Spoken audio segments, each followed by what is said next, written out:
সবকিছু অত্যাচার সহ্য করুন। আপনারা যেভাবে ভোট দিয়েছেন লাইনে দাঁড়িয়ে, আপনাদের কাছে আমরা খুব কৃতজ্ঞ।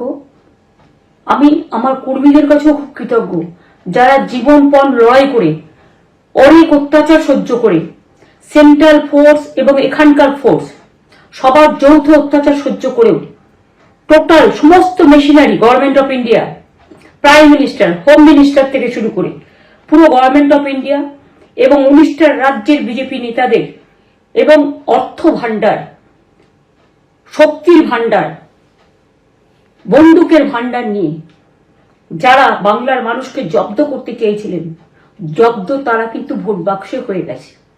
আমি আপনাদের নিশ্চিন্ত করে বলতে চাই, যেটা টিভিতে দেখাচ্ছে এটা বিজেপি অফিস থেকে কালকে বেলা 1:08 সার্কুলেট করেছে এবং টাকা দিয়ে বলেছে যাতে এটা দেখানো হয়।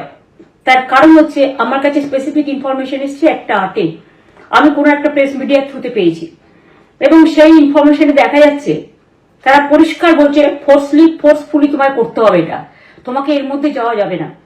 কারণটা আসলে জানেন আপনারা, আমরা 230ও পেয়ে যেতে পারি, 226 ক্রস করবো 2026-এ। মানুষ যে বিপুলভাবে ভোট দিয়েছে, আমার তাদের প্রতি পুরো ভরসা, বিশ্বাস, আস্থা আছে। এবং ওরা কালকে এটা করিয়েছে প্রেসকে দিয়ে, তার কারণ গদি মিডিয়াকে দিয়ে, তার কারণ হচ্ছে ওরা তো আপনারা জানেন ইডি, সিবিআই, ইনকাম ট্যাক্স সবাইকেই চমকায় এবং সেন্ট্রাল ফোর্স যে ব্যবহার কাল করেছে এবং তাতে যে নতুন পুলিশগুলো অ্যাপয়েন্টমেন্ট হয়েছিল যারা আমার হাতে ছিল না, তারা ভীষণ মেয়েদের মেরেছে, বাচ্চাদের মেরেছে। যে ভদ্রলোক উদয়নারায়ণপুরে ভোট দিতে গিয়ে মারা গিয়েছে, আমি তার শোকাহত পরিবারকে সমবেদনা জানাবার ভাষা আমার নেই, কিন্তু পরিবারটার পাশে আমরা থাকবো। এবং যে তৃণমূল কংগ্রেস কর্মীরা এমনকি সাংবাদিকদেরও মেরেছে, আমি যেখানে ছিলাম ভবানীপুরে চক্রবেড়িয়ায়, আমি বাচ্চাদেরও মেরেছে, মহিলাদেরও মেরেছে, একতরফা মেরেছে। যাদের তৃণমূল কংগ্রেসরা জীবন দিয়ে লড়াই করেছেন, মার খেয়েছে, তবুও তারা এলাকা ছেড়ে যাননি। অনেককে ইচ্ছে করে অ্যারেস্টও করা হয়েছে যাতে তারা এজেন্ট হিসেবে কাজ করতে না পারে। বিশেষ করে ভাটপাড়া, জগদ্দল, নোয়াপাড়া, এরকম অনেকগুলো জায়গা আছে।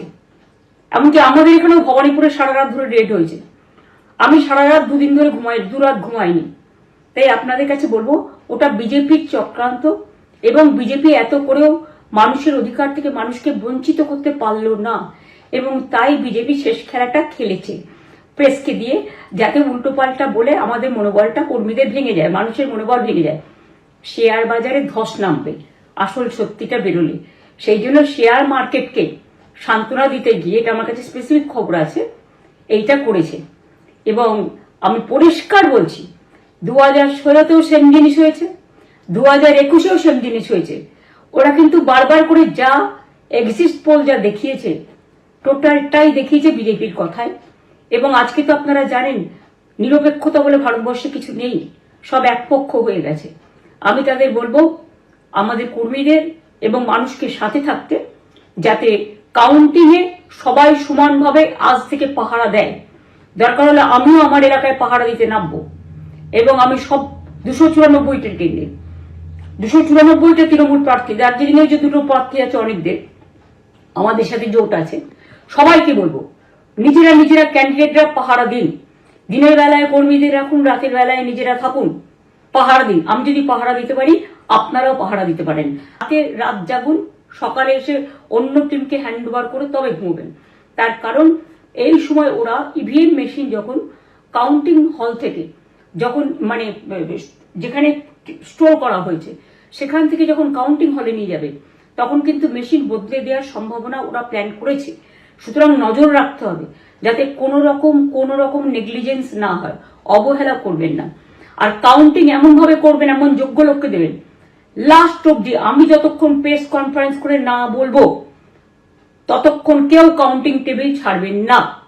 এবং মনে রাখবেন যে টেবিলে যেটা কাউন্ট হয় তারপরে ওরা কম্পিউটারে আপলোড করার সময় সেটাকে চেঞ্জ করে দেয়, মানে আমাদেরটা দিয়ে দেয় বিজেপিকে, বিজেপিটা দিয়ে দেয় আমাদের। সেদিকেও নজর দিন, সতর্ক থাকুন। এবং আমি নিজেও কাউন্টিং হলে হানা দেবো, কারণ আমি অ্যাজ এ ক্যান্ডিডেট যেতেই পারি, সেরকম সব ক্যান্ডিডেট বসে থাকবেন। যখন দেখবেন আপনাকে ওয়াশরুমে যেতে হবে বা আপনাকে খাবার খেতে যেতে হবে, একদম স্ট্রেট মনে রাখবেন একজনকে বসিয়ে বিশ্বস্ত, যাতে যাকে কেউ টাকা দিয়ে কিনতে না পারে তবেই যাবেন, তাছাড়া যাবেন না, তাও 2 মিনিটের জন্য। এত কষ্ট করেছেন, এইটুকু কষ্ট কিন্তু করতে হবে বাংলা মায়ের জন্য, বাংলার মানুষকে বাঁচানোর জন্য, বাংলার মানুষের অধিকার রক্ষার জন্য। আর একটা কথা বলি, সবাই শান্ত থাকবেন, সংযত থাকবেন, দিদির প্রতি ভরসা রাখুন, বাংলার মানুষের প্রতি ভরসা রাখুন। আমাদের মামাটি মানুষের সরকারই আমরা গঠন করছি এবং করব। নিশ্চিন্তে থাকুন, নিশ্চিন্তে শান্তভাবে সংযতভাবে থাকুন। ওরা হামলা করলেও আপনারা এক্ষুনি হামলাতে যাবেন না। আমি জানি কালো বেহালাতে অনেক মারধর করেছে, রাতের বেলায় অনেক জায়গায় অত্যাচার করেছে। ভাঙড়ে আমার কর্মীদের যেভাবে পেটানো হয়েছে, রক্তাক্ত করা হয়েছে, এর জবাব ওদের দিতেই হবে আগামী দিন। এর জন্য আমরা ব্যবস্থা করব, আপনাদের আইন হাতে তুলে নেওয়ার দরকার নেই।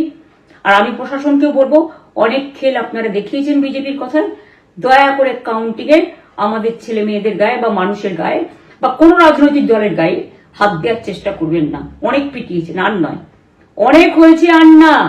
বাংলা আপনাদের নয়, বাংলার মামাটি মানুষ বাংলার দখলে। বাংলারা বহিরাগতদের সমর্থন করে না।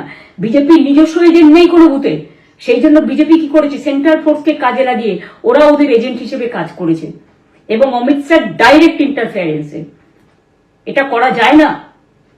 এবং প্রধানমন্ত্রী কালকে 4:30টার সময় ভোট চলাকালীন বললেন কি করে, টোটাল বাংলাটা ওনার, উনি বাংলাকে চেনেন, বাংলার মাটি চেনেন, রবীন্দ্র নজরুলকে চেনেন, নেতাজিকে চেনেন, গান্ধীজিকে চেনেন, রাজা রামমোহন রায় বিদ্যাসাগরদের চেনেন, কাউকে চেনে না।